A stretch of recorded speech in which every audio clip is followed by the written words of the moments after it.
For several years, it was hard to deny that the Dagestani school of wrestling was in full flow and felt unstoppable. They were running the game during this period. Father's plan was in full effect around the world. But we might have seen the kryptonite of the Dagestani wrestling juggernaut in Georgian wrestling and pressure. Merab Dvalishvili put his thing up to the test and got his hand raised against Umar with his Georgian fighting style influenced by grappling and pressure game. A relatively unknown country of just 4 million people with a wrestling and judo pedigree might have felt overshadowed by its Dagestani neighbors who've dominated the headlines in the MMA world for the last few years. Not anymore. We've been seeing a lot of hype about both of these regions and it's been brewing for some time. But here's the real question. Is Georgia better than Dagestan in MMA right now? Let's explore this notion that makes us think that Georgian wrestling is the kryptonite and find out if it has its merit. Dagestan, a small state in the Caucasian mountainous region of Russia, is producing MMA champions at an unprecedented rate. Khabib Nurmagomedov broke down the door by dominating the lightweight division and then walking away on top. But it didn't take long for others to follow his path. You know the Dagestanis, Khabib, Islam, and their whole squad. They looked unbeatable. But now it seems like cracks are starting to appear one at a time. So this question comes up ever so slowly because you know it'll be a topic with fans equally split on each side. Have Georgian fighters caught up with their Caucasian neighbors? Are they better than the Dagestanis in MMA? If we look at the recent example of that, you exactly know what the answer is going to be. The Dagestani juggernaut was halted, which had been dominating the UFC for years now. Khabib retired as one of the greatest fighters of all time, still undefeated, and Islam still holding onto that lightweight strap. But recently, there's been a slight blip in momentum. Georgia has stepped up in a major way with fighters like Merab and Ilia Topuria making noise in the UFC. So yeah, Georgia is right there, knocking on the door of elite status.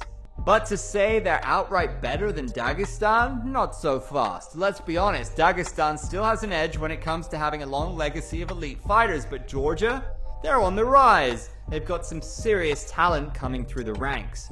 We saw that firsthand recently when Umar was set to face Merab Dvalishvili for the UFC bantamweight title. Umar was the betting favorite and almost all the pundits predicted a win for him. Merab came in there as a huge underdog, and by the time he left, he'd made a statement inside the octagon. This was a fight that had people buzzing for weeks, a true showdown of two top-tier fighters in the division, but guess what? Merab flipped the script by getting into Umar's face, coming out swinging, and not giving him a second to breathe.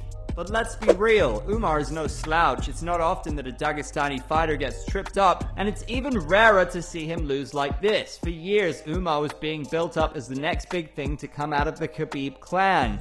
The undefeated streak, the fight IQ, the wrestling pedigree, it all pointed to a future champion.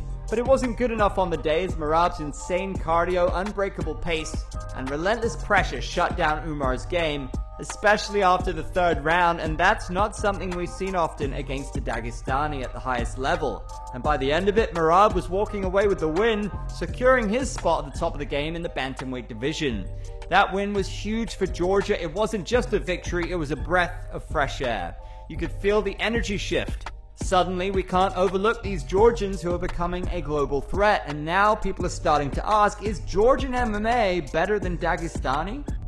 Honestly, this isn't just about bragging rights in MMA. We've seen it for years in Olympic sports like wrestling, where we often see the Caucasian clash in the finals.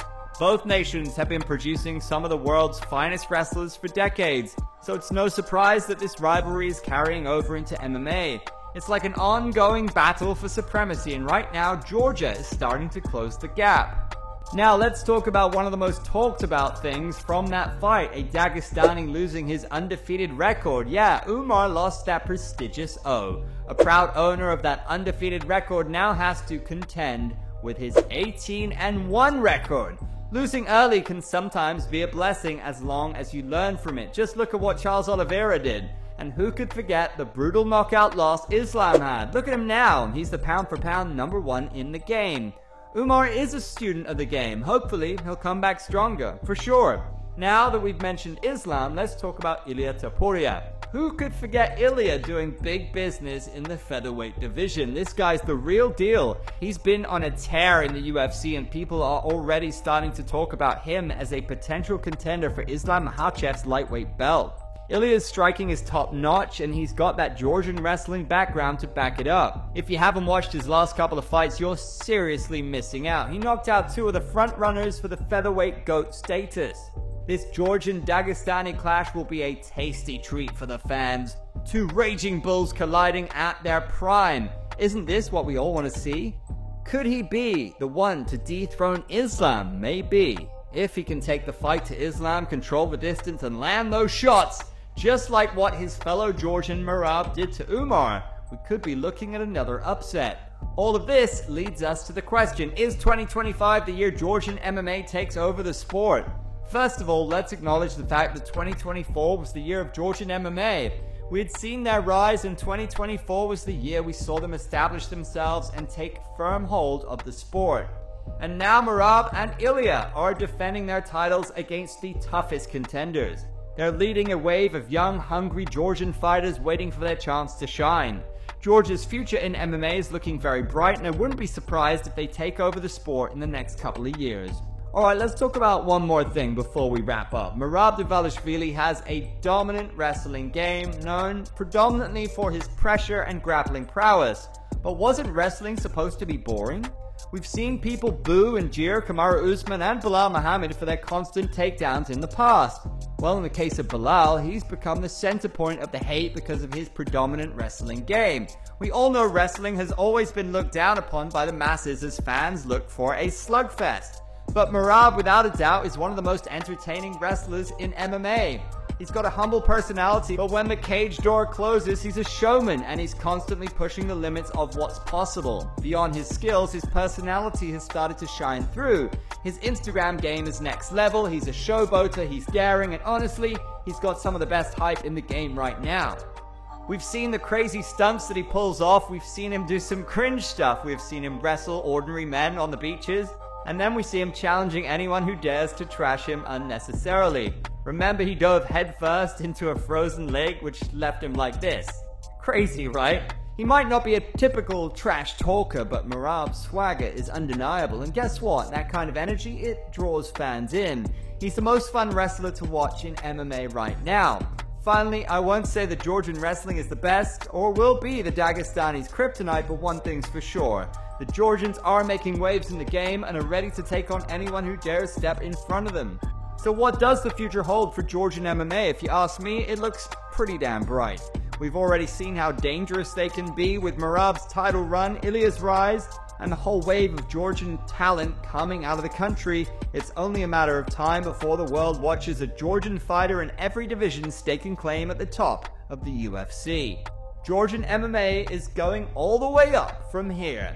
As for the Dagestanis, well, it's a waste if I have to say it all again, but in short, they're the best crop out there, and this small state will keep producing high-level fighters for years to come. And salute to the legacy of Khabib and his father, who helped kickstart this revolution.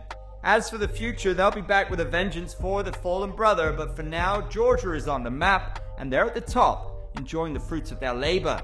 So what do you guys think? Is Georgian MMA the future of the sport?